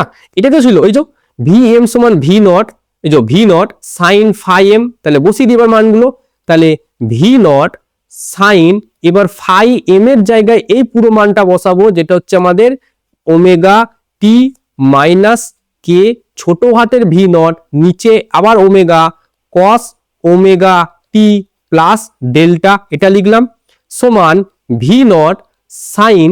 এবার দেখো এই যে এই টার্মটা আছে ওমেগা টি মাইনাস, এটাকে আমি লিখে দিলাম বিটা কস ওমেগা টি প্লাস ডেল্টা, এটা হচ্ছে ভি এম। এইটা এগুলো কিন্তু ইম্পর্টেন্ট, এই লাস্টের যে এই ইকুয়েশনটা ইম্পর্টেন্ট। এবার এর যদি আমরা গ্রাফটা দেখি, এর যদি গ্রাফটা দেখো, এইটা হচ্ছে আগের মতো একই গ্রাফ, আর এটা হচ্ছে আমাদের বাহক তরঙ্গের পাওয়ার বেশি, কম্পাঙ্ক বেশি, ঘন। এবার দেখো একবার কম্পাঙ্ক বাড়ছে, একবার কম্পাঙ্ক কমছে, আবার কম্পাঙ্ক বাড়ছে, আবার কম্পাঙ্ক কমছে। কেন এরকম হচ্ছে? শোনো, আমাদের বাহক তরঙ্গ, আমাদের তো এবারে অ্যামপ্লিটিউডের কোনো চেঞ্জ হবে না, অ্যামপ্লিটিউড যেমনকার তেমনই আছে, অ্যামপ্লিটিউডের কোনো পরিবর্তন হবে না। পরিবর্তন কার হবে? কম্পাঙ্কের পরিবর্তন হবে। তাহলে কম্পাঙ্ক, এই যে এটা কম্পাঙ্ক, এই পুরো টার্মটা একবার বাড়বে একবার কমবে, একবার বাড়বে একবার কমবে। সেই রকম এইটা দেখো একবার বেড়েছে তারপরে আবার কমে গেছে, আবার বেড়েছে, এখানে আবার কমে যাওয়ার কথা, এটা একটু ছাড়া হবে, এখানে যে গ্রাফটা একটু ছাড়া হয়ে যাবে। তাহলে গ্রাফটা অ্যাকিউরেট গ্রাফ যদি আমি এখানে আঁকতে চাই, তাহলে গ্রাফটা কেমন হবে? প্রথমে ঘন থাকবে, এরকম ঘন, ঠিক আছে, এই যে ঘন আঁকছি, এরকম ঘন থাকছে। এরপরে গ্রাফটা কিছুটা কি হবে, একটু ছাড়া গ্রাফ হবে, ছাড়া গ্রাফ, এই দেখো এরকম গ্রাফ হবে, হয়ে গেল। আবার ঘন, তাহলে ঘন আঁকলাম, ঘন গ্রাফ আঁকার পর আবার একটু ছাড়া দিয়ে গ্রাফটা আঁকা হবে, ঠিক আছে, আবার ঘন হবে, আবার এরকম ঘন, তাহলে একবার ঘন হবে একবার ছাড়া হবে, একবার বাড়বে কমবে। আমাদের কম্পাঙ্কের কথা বলছি, কম্পাঙ্কটা একবার বাড়বে, দেখো এখানে ঘন মানে কম্পাঙ্ক বেড়ে গেল, আবার ছাড় দিয়ে দিল মানে কম্পাঙ্ক তখন কি হলো, কমে গেল। এই যে গ্রাফগুলো এঁকেছি, গ্রাফগুলো কোথা থেকে এসছে? এই গ্রাফগুলো তোমরা প্র্যাকটিক্যালি যখন করবে ইঞ্জিনিয়ারিং এ, সেখানে বুঝবে গ্রাফগুলো কোথা থেকে এসছে। তাহলে আমরা এই যে এইখানে যে ইকুয়েশনটা পেলাম, এই ইকুয়েশনটা তোমরা মনে রেখে দিও। এই ইকুয়েশনটাতে তোমাদের অঙ্ক করতে দেবে, যেখানে ভি নটের মান বের করতে দেবে, বিটার মান বের করতে দেবে। আচ্ছা, এর আগে এই যে এর ডেরিভেশনটা ইম্পর্টেন্ট না, কিন্তু ওই যে ইকুয়েশনটা ইম্পর্টেন্ট। এই যে বিটা সমান কি হয়, এই বিটাটা এটা ইম্পর্টেন্ট। আচ্ছা, এইখানে যে গ্রাফটা আঁকলাম, এই গ্রাফটা ইম্পর্টেন্ট। যখনই গ্রাফ দেবে পরপর 3টে গ্রাফ আঁকবে, ঠিক আছে, যখনই গ্রাফ দেবে কিন্তু 3টে গ্রাফ পরপর আঁকবে, এটা ক্ষেত্রে 1 2 3টে এটা আঁকবে, ঠিক আছে। পরবর্তী টপিক আমরা যাই। আচ্ছা, বায়ুমণ্ডলে তড়িৎচুম্বকীয় তরঙ্গের বিস্তার লাভ। তড়িৎচুম্বকীয় তরঙ্গ বায়ুর মধ্য দিয়ে কিভাবে বিস্তার লাভ করবে? একটা হচ্ছে ভূমি তরঙ্গ বা পৃষ্ঠ তরঙ্গের মাধ্যমে বিস্তার লাভ করে, ভূমি তরঙ্গ, ঠিক আছে, বা পৃষ্ঠ তরঙ্গ বলা হয়, মানে ভূপৃষ্ঠের উপর দিয়ে এই তরঙ্গটা যাবে। 2 নম্বর, এটাকে বলা হয় আকাশ তরঙ্গ। কি বলা হয়? আকাশ তরঙ্গ। আকাশ তরঙ্গ মানে নেক্সট 3 নম্বর হচ্ছে আমাদের স্পেস তরঙ্গ বা স্পেস ওয়েভ বলা হয়। আচ্ছা, বিস্তার মানে প্রপোগেশন, কিভাবে যায়? একটা তড়িৎচুম্বকীয় তরঙ্গ বাতাসের মধ্য দিয়ে বা বায়ুমণ্ডলের মধ্য দিয়ে কিভাবে যায়? 3টে ভাবে যায় সে। এক যায় ভূমির মাধ্যমে, ভূমি তরঙ্গের মাধ্যমে, একটা যায় আকাশ তরঙ্গের মাধ্যমে, আর একটা যায় স্পেস তরঙ্গের মাধ্যমে।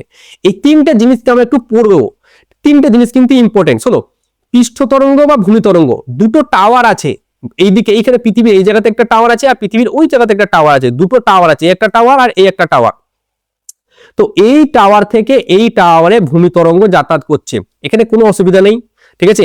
এরকম করে ভূমি তরঙ্গ যায়, এখান থেকে ট্রান্সমিটিং মানে এটা হচ্ছে প্রেরক, আর রিসিভিং মানে এটা হচ্ছে গ্রাহক, ঠিক আছে, অ্যান্টেনা। নেক্সট আমরা যেটা বলছি, আচ্ছা এইখানে এর একটা কথা, এখানে তো দুটো টাওয়ার, যদি একটা টাওয়ার হতো, একটা টাওয়ার ধরো এখানে একটা টাওয়ার যদি লাগাতাম আমি, এই টাওয়ারটা তো কত দূর যেতে পারতো, এই এত দূর, এরপরে তো টাচ করতে পারছে না। কেন টাচ করতে পারছে না? কারণ পৃথিবী তো বেঁকা, গোল, তাহলে ওই জায়গাতে আর টাচ করতে মানে যেতে পারছে না গো। এরপরে যদি এখানে আমি চাই, আসতে পারবে? আসতে পারবে না। এই কনসেপ্টটা থেকে একটা এখানে কথা আছে যে বেতার দিগন্ত জিনিসটা কি। ভূপৃষ্ঠে বক্রতার জন্য দেশ তরঙ্গ একটি নির্দিষ্ট বিন্দুতে বাধাপ্রাপ্ত হয়, যে সর্বোচ্চ যে বিন্দু যেতে পারে সেটাকে বলা হচ্ছে বেতার দিগন্ত। মানে দেশ তরঙ্গ বা নর্মালি বেতার তরঙ্গ যতটা দূরত্ব অবধি যেতে পারবে সেটাকে বলা হয় কি, বলা হয় বেতার দিগন্ত। এর রাশিমালাটা কিন্তু ইম্পর্টেন্ট, আমি ছবিটা একটু ভালো করে এঁকেছি। এই যে পুরো যে ডিস্টেন্সটা, এটা হচ্ছে ও বিন্দু, ঠিক আছে, এটা হচ্ছে এ বিন্দু, এটা বি বিন্দু, আর এটা সি বিন্দু, আমি নাম দিলাম। এই যে ও থেকে এ, এটা হচ্ছে পৃথিবীর কেন্দ্র থেকে, এটা কি ভূমিতে আছে, এটা হচ্ছে ব্যাসার্ধ, তার মানে এটা আর হবে আর এটাও আর হবে। এ থেকে বি, আমরা যে নর্মালি টাওয়ার গুলো দেখতে পাই না, সেই টাওয়ার গুলো যেটাকে আমরা এই দিয়ে ধরছি। আর বি থেকে সি, এটা হচ্ছে বেতার দিগন্ত, মানে এই টাওয়ার থেকে কত দূর অব্দি আমাদের তরঙ্গটা যেতে পারবে সেটাকে বলা হয় বেতার দিগন্ত। এই যে তরঙ্গটা, এই টাওয়ারটা যদি না থাকতো, এই তরঙ্গটা কত দূর অব্দি যেতে পারতো সেটাকেই বলা হয় বেতার দিগন্ত। আমরা বেতার দিগন্তের রাশিমালা আঁকবো। তো এই জায়গাটা আমরা ও নাম দিলাম, এই জায়গাটা আমরা এ নাম দিলাম, এবং এই জায়গাটা আমরা বি নাম দিলাম। মানে এই যে টাওয়ারটা, এই যে এখানে সি নাম দিলাম, সি থেকে এ, এটা একটা টাওয়ার, ঠিক আছে। তো পৃথিবীর কেন্দ্র আর, এদিকটাও আর, সি থেকে এ একটা টাওয়ার আছে। এই এ বিন্দু থেকে যে টাওয়ারটা আছে, টাওয়ারের যে গোল গোল যে অ্যান্টেনাগুলো, ডিস্কগুলো থাকে, যতদূর অব্দি আমাদের ওই যে প্রবাহটা, যে তরঙ্গটাকে পাঠাতে পারবে সেটাই বলা হচ্ছে বেতার দিগন্ত। এবার ধরলাম এই বি অব্দি পাঠাতে পারবে, এরপরে তো পৃথিবী কার বলে পুরো বেঁকে যাচ্ছে, আর যাবে না। তো এই এ থেকে বি এর ডিস্টেন্সটা আমাদের বের করতে হবে ডি। ডিটা কি? এই ডিটাই হচ্ছে আমাদের বেতার দিগন্ত, যেটা আমাদের বের করতে হবে, ঠিক আছে। এই ডিটা কি? এটা হচ্ছে বেতার দিগন্ত।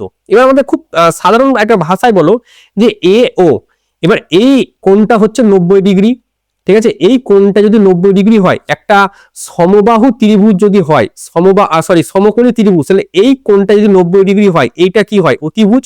তার মানে এ থেকে ও এর স্কোয়ার সমান আমি লিখতে পারি ও বি তার স্কোয়ার প্লাস এ বি তার স্কোয়ার। তাহলে এ থেকে ও মানে হচ্ছে, আচ্ছা এই যে টাওয়ারটার হাইট আমি এইচ ধরলাম, তাহলে সেটা হচ্ছে আর প্লাস এইচ তার স্কোয়ার। এটা সমান ও বি তো আর, আর স্কোয়ার প্লাস এ বি, তার মানে হচ্ছে ডি স্কোয়ার।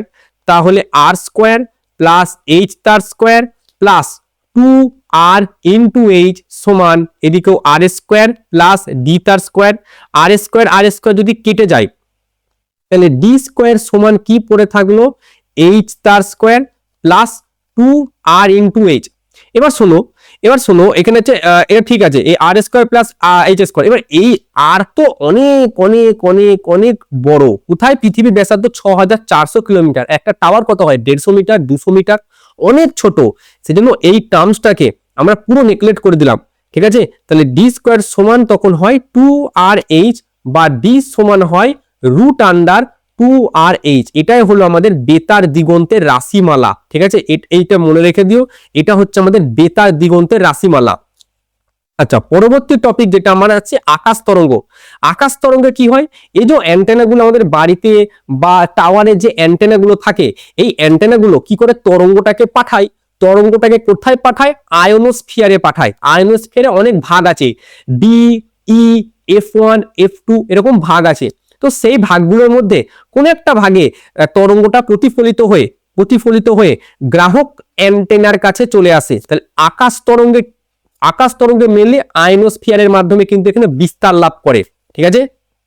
আচ্ছা, এখানে মনে রেখে দিও, এই যে ডিটা আর F1টা এরা দিনের বেলায় অ্যাক্টিভ হয়, আর ই আর F2 এরা রাতের বেলায় অ্যাক্টিভ হয়, ঠিক আছে।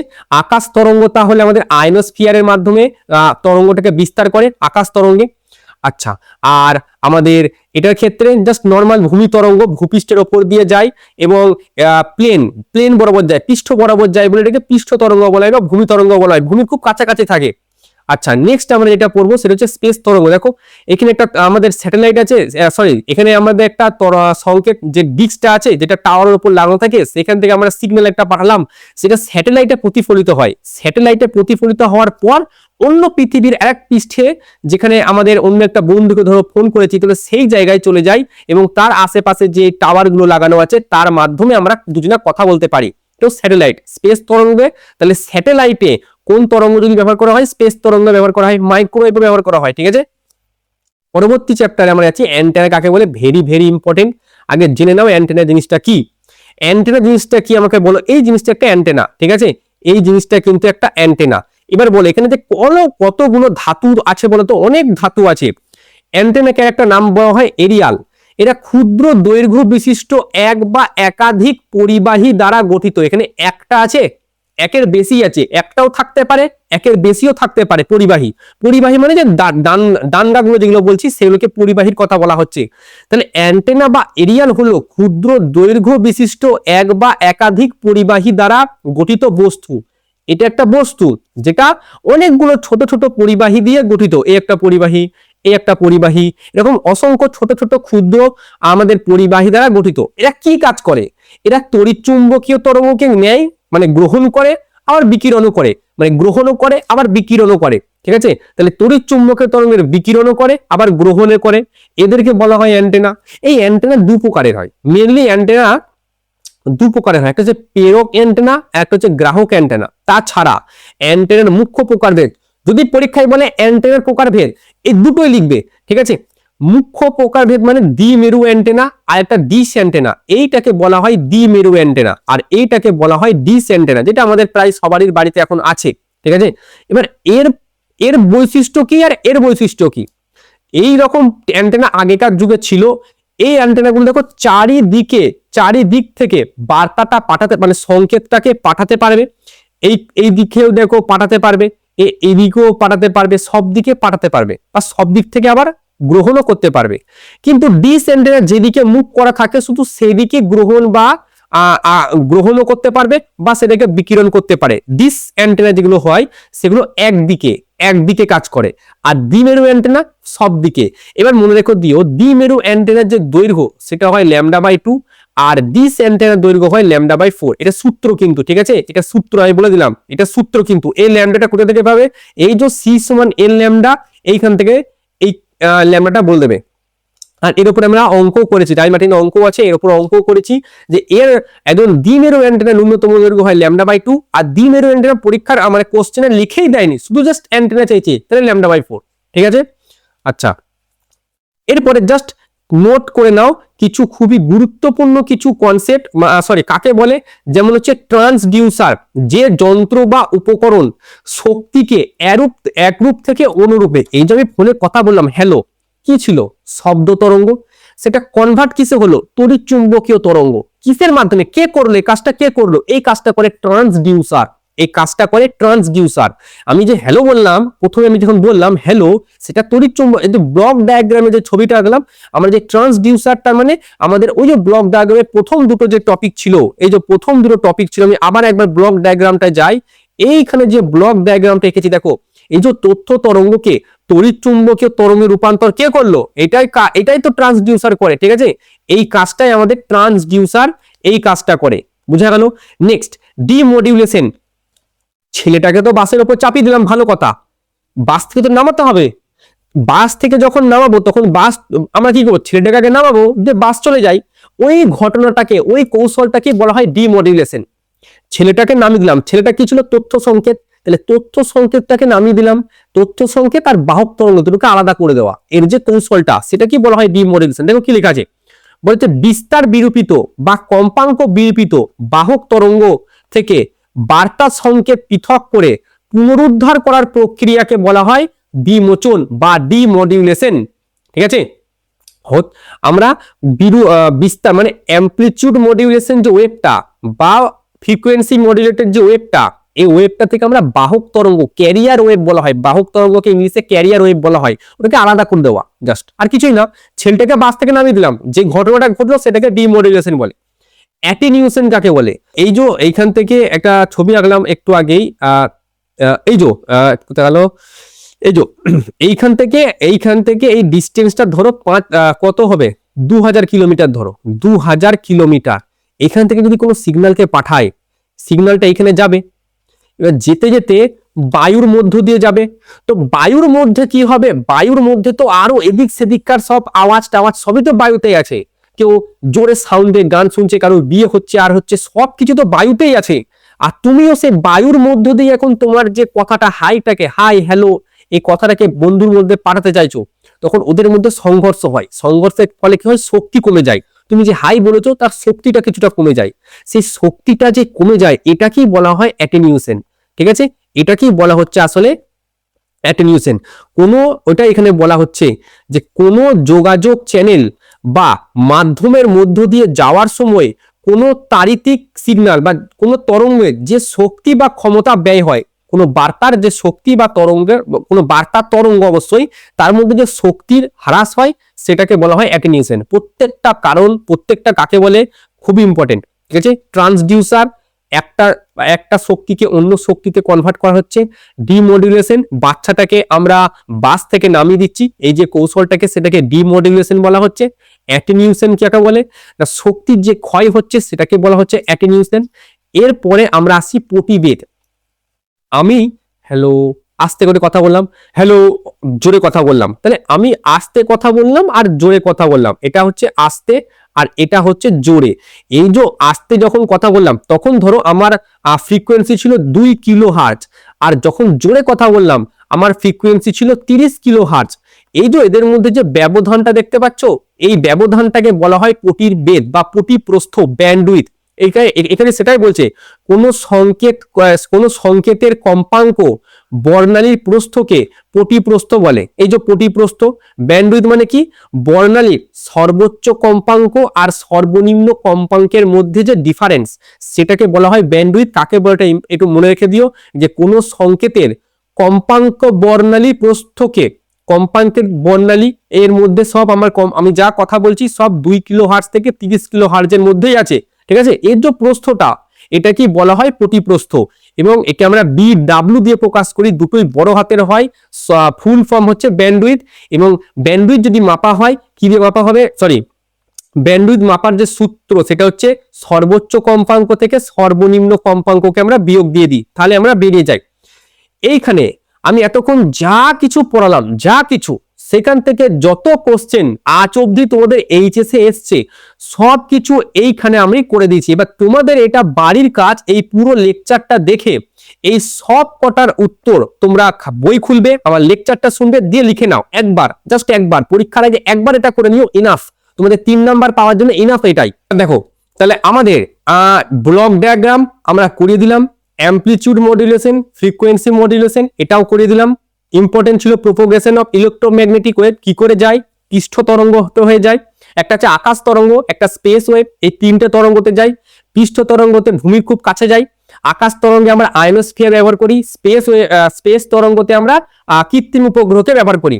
এরপরে জাস্ট আইডিয়াটাই আমাদের দরকার ছিল, অ্যামপ্লিটিউড মডুলেশন করে দিলাম, ফ্রিকোয়েন্সি মডুলেশন করে দিলাম, একবার রিভিশন দিয়ে দিচ্ছি।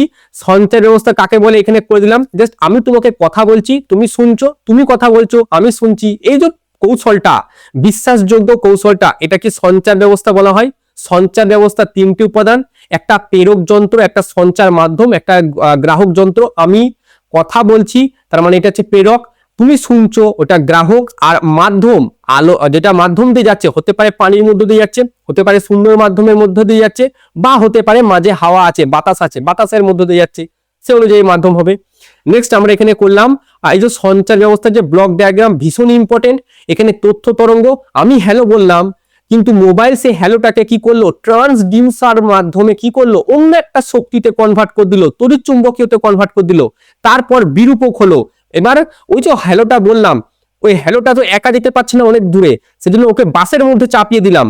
ঠিক আছে, তখন সেটা হয়ে গেল মডিউলেশন, এবং বাসের মধ্যে চাপিয়ে দেওয়ার সাথে সাথে আশেপাশে যত কিঞ্চিৎ আওয়াজ সেগুলো যুক্ত হয়ে গেল, নয়েজটা যুক্ত হয়ে গেল, দিয়ে চলে গেল অ্যান্টেনা, বাড়ির আশেপাশে যে টাওয়ার আছে সেই অ্যান্টেনা, ওই যে অ্যান্টেনাটা সে কি করলো, ওই আওয়াজটাকে বা ওই তরঙ্গটাকে পাশের কোনো একটা তরঙ্গের পাশে কোন একটা টাওয়ারে পাঠিয়ে দিল। সেই টাওয়ারটা যখন পাশের একটা টাওয়ারকে পাঠালো, টাওয়ারের কাছে পাঠালো, তখন সে কি করলো, সে বলছে না না এখানে তো বাসও আছে ছেলেও আছে, আমরা যে কোনো একটাকে নেবো। ও কি করবে, ও বাহক তরঙ্গ বাসটাকে বলে তুমি চলে যাও, তুমি চলে যাও, আমরা জাস্ট ওই ছেলেটাকে নেবো। তাহলে ওই ছেলেটাকে নিল। এবার দেখছে ছেলেটা তো কথা বলতে পারছে না, আমরা তো শুনতে পাচ্ছি না। তখন কি করবে, আবার ওই ট্রান্সডিউসার কি করবে, ওই তথ্য সংকেতটাকে মানে ওই যে ওয়েবটাকে আবার শব্দতে কনভার্ট করে আমরা শুনতে পারবো। এটা হচ্ছে ব্লক ডায়াগ্রামটা। আচ্ছা, এখানে তো আমরা এটা বলে দিলাম বাসের ব্যাপারটা। এখানে হচ্ছে মডুলেশন কাকে বলে না, উচ্চ কম্পাঙ্কের তরঙ্গের ওপর নিম্ন কম্পাঙ্কের তরঙ্গ স্থাপিত করা। ঠিক আছে, যার শক্তি বেশি তার উপর তুমি কমজোর কাউকে চাপিয়ে দিচ্ছ, দিয়ে বলছে যাও চলে যাও, এটাকে বলা হচ্ছে মডিউলেশন। একটা হচ্ছে বিস্তার, একটা হচ্ছে কম্পাঙ্ক, একটা হচ্ছে দশা। দশাটা তোমাদের সিলেবাসে নাই, তোমাদের বিস্তার আছে আর কম্পাঙ্কটা আছে। নেক্সট আমরা অ্যামপ্লিটিউড মডুলেশন কাকে বলে পড়লাম। এই যে এগুলো জাস্ট একবার দেখে নিই, অন্তত একবার দেখে নিই। আজ পর্যন্ত কোনো পরীক্ষায় আসেনি, জাস্ট বইয়ে আছে, সেজন্য আমি দেখিয়ে দিলাম যে জিনিসটা কি করে আসে। এখানে বিটাটা, এই বিটা মডিউলেশন সূচক ধ্রুবক বা মডিউলনাঙ্ক, এর যে রাশিমালাটা, ঠিক আছে, এই যে k v naught by v naught, এই যে রাশিমালাটা, এই রাশিমালাটা ইম্পর্টেন্ট, এটা পরীক্ষায় আসে। এই ইকুয়েশনটা মাথায় রেখে দিও। অ্যামপ্লিটিউড মডুলেশন দিয়ে মোটামুটি সব থেকে বেশি কোশ্চেন আসে। ঠিক আছে, এই রাশিমালাটা, তারপরে একটা ইকুয়েশন দিয়ে দিলে তোমাকে সেখান থেকে ভি নটের মান বের করতে বলবে, সেখান থেকে বিটার মান বের করতে বলবে। এগুলো আশা করি তোমরা পারবে। এবং এই যে গ্রাফটা, এই একটা দুটো তিনটে, যখনই বলবে অ্যামপ্লিটিউড মডুলেশন একটা সুন্দর ছবি আঁকো, এই তিনটে গ্রাফই তোমাকে আঁকতে হবে, যে একটা গ্রাফ আঁকলে হবে না, এই তিনটে গ্রাফ। আর চেষ্টা করবে 3 নম্বর গ্রাফটা এইটা না এঁকে এইটা আঁকার। ঠিক আছে, এই দুটোর পর এইটাকে আঁকার, তাহলে কিন্তু ভালো হয়, সুন্দর হয় ছবিটা। এবং এখানে তারপরে আমরা কম্পাঙ্ক মডুলেশনে আনলাম। কম্পাঙ্ক মডুলেশনে কি হবে না, আমাদের বাহক তরঙ্গের কম্পাঙ্কটা চেঞ্জ হবে। কিভাবে চেঞ্জ হবে, তথ্য তরঙ্গের যেমন কম্পাঙ্ক চেঞ্জ হবে, সেই অনুযায়ী বাহক তরঙ্গের কম্পাঙ্ক চেঞ্জ হবে। বাহক তরঙ্গের বিস্তার চেঞ্জ করতে চাই আমি, তার মানে তথ্য তরঙ্গের বিস্তার যেমন চেঞ্জ হবে, বাহক তরঙ্গের বিস্তার সেরকমই চেঞ্জ হবে। সেটাকে বলা হয় অ্যামপ্লিটিউড মডুলেশন। আচ্ছা, এটাকে বলা হয় ফ্রিকোয়েন্সি মডুলেশন। ওয়েভ যত ঘন হবে তার শক্তি তত বাড়বে, তার ফ্রিকোয়েন্সি তত বাড়বে। আর এর যে ছবিটা, ফ্রিকোয়েন্সির ছবিটা, এই ছবিটা ইম্পর্টেন্ট। একবার বাড়বে, এই যে একবার এর ওয়েভের যে ফ্রিকোয়েন্সি বা শক্তি সেটা বাড়বে, আবার কমবে, আবার বাড়বে, আবার কমবে। এইরকম করেই কিন্তু এই ছবিগুলো কিন্তু তোমরা একবার একবার করে প্র্যাকটিস করে নিও। ছবিগুলো বিশেষ করে প্র্যাকটিস করো। এবার বায়ুমণ্ডলের মধ্যে তড়িৎ চুম্বক তরঙ্গ, ভূমি তরঙ্গ, আকাশ তরঙ্গ এবং স্পেস তরঙ্গের মধ্য দিয়ে যায় পৃষ্ঠ তরঙ্গ। এখানে কি হয়, আমাদের গ্রাউন্ড টু গ্রাউন্ডে যায়। ঠিক আছে, এইদিকে একটা টাওয়ার থাকে, ওইদিকে একটা টাওয়ার থাকে, এবং দুটো টাওয়ারের মধ্যে আমরা যোগসূত্র স্থাপন করে দিই। এবং এইখানে যে বেতার দিগন্তের ব্যাপারটা বললাম, এই বেতার দিগন্ত দিয়ে আসার চান্স খুবই খুবই ইম্পর্টেন্ট। এটা ভিভিআই দিয়ে রাখো কাকে বলে, এবং এর যে ডেরিভেশনটা আছে এই ডেরিভেশনটা। এবার তারপরে আকাশ তরঙ্গ, এখানে আমরা আয়োনোস্ফিয়ারকে ব্যবহার করি আকাশ তরঙ্গে, এবং তারপরে আমাদের যে স্পেস তরঙ্গ, যেখানে আমরা স্যাটেলাইটকে ব্যবহার করি। আচ্ছা, নেক্সট আমাদের আসছে অ্যান্টেনা। অ্যান্টেনাটা অনেকগুলো পরিবাহী দিয়ে গঠিত একটা বিশেষ যন্ত্র, ঠিক আছে, যেটা তড়িৎচুম্বকীয় তরঙ্গ গ্রহণ এবং প্রেরণের কাজ করে। এবং অ্যান্টেনা হচ্ছে আমাদের দুপ্রকার, প্রধানত দুপ্রকার, একটা প্রেরক অ্যান্টেনা, একটা গ্রাহক অ্যান্টেনা। বাট এই যদি মুখ্য প্রকারভেদগুলি দেখি, তাহলে অ্যান্টেনা দু প্রকারে, একটা দ্বিমেরু অ্যান্টেনা, একটা ডিস অ্যান্টেনা। দ্বিমেরু অ্যান্টেনা কি হয়, ও চারিদিক থেকে তথ্যকে গ্রহণ করতে পারে, আবার চারিদিকে তথ্যকে প্রেরণ করতে পারে। কিন্তু ডিস অ্যান্টেনা যেদিকে ঘুরিয়ে রাখবো শুধু সেদিক থেকেই তথ্যকে নিতে পারবে বা তথ্যকে দিতে পারবে। এটা হচ্ছে এদের দুজনের মধ্যে পার্থক্য। এখানে এই যে অ্যান্টেনা আছে, যেখানে আমাদের এখানে কি বলে দ্বিমেরু অ্যান্টেনা, এই দ্বিমেরু অ্যান্টেনার এটা হচ্ছে আমাদের অ্যান্টেনার দৈর্ঘ্য। ঠিক আছে, খুবই ইম্পর্টেন্ট। আর আমাদের ডিস অ্যান্টেনার এটা হচ্ছে ডিস অ্যান্টেনার যে দৈর্ঘ্য সেটা হচ্ছে λ/4, এটা হচ্ছে λ/2, এটাও ইম্পর্টেন্ট। নেক্সট আমরা এখানে কিছু পয়েন্ট পড়লাম। ট্রান্সডিউসার কি না, শক্তি একটা থেকে অন্য একটা শক্তি রূপে কনভার্ট করা সক্ষম করে একটা যন্ত্র আছে, তাকে বলা হয় ট্রান্সডিউসার। ডিমডুলেশনটা কি, বাহক তরঙ্গ আর তথ্য সংকেত ওদের দুজনকে আলাদা করে দেওয়া, এটা কি বলা হয় ডিমডুলেশন। অ্যাটেনিউশনটা কি, অ্যাটেনিউশনটা কি, একটা তথ্য তরঙ্গ এক জায়গা থেকে অন্য জায়গায় যখন যায় তখন কি হয়, মাধ্যমের মধ্য দিয়ে যায়, তখন তার শক্তি কিছুটা ক্ষয় হয়। এই শক্তি ক্ষয় হওয়াটাকে বলা হয় অ্যাটেনিউশন। এই শক্তি ক্ষয় হওয়ার জন্য আমরা কি করি, ওখানে বিবর্ধক লাগাই। ও তো আমরা ট্রানজিস্টরে পড়েছিলাম বিবর্ধক, অ্যাম্প্লিফিকেশন, ওইটা তখন কাজে আসে। এবং এরপরে আমরা কি প্রতিপ্রস্থ করলাম, একটা বর্ণালী সর্বোচ্চ এবং সর্বনিম্ন তরঙ্গ কম্পাঙ্কের মধ্যে যে পার্থক্য, প্রতির যে পার্থক্য সেটাকে বলা হয় প্রতিপ্রস্থ, এবং এইটাও করে নিও বিস্তার মডুলেশন আর কম্পাঙ্ক মডুলেশন সংজ্ঞাটা করে নিও।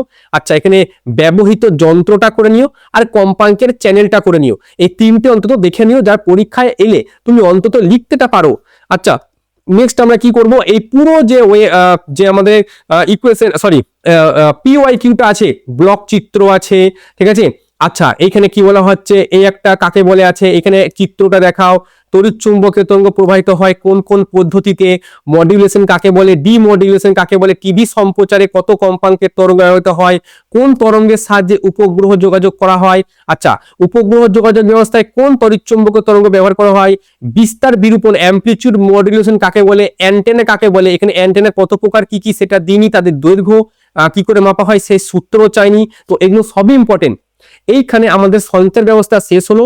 তোমাদের রিকোয়েস্ট রইলো শুরু থেকে শেষ অবধি ভিডিওটাকে দেখো এবং ভালো করে নোট করো। তারপরে এই যে তোমাদের বাড়ির কাজ দিলাম এটা খুঁজো, যদি কোনো কোশ্চেন না পাও সেক্ষেত্রে আমাদের টেলিগ্রাম চ্যানেল খোলাই আছে, সেখানে এসে অবশ্যই আমাকে বলে যে স্যার এই কোশ্চেনটা আমি পারিনিকো বা পাইনিকো, এই কোশ্চেনটা আমাকে বলে দেন। আমরা অবশ্যই তোমাদের সাথে আছি সবসময় হেল্প করার জন্য।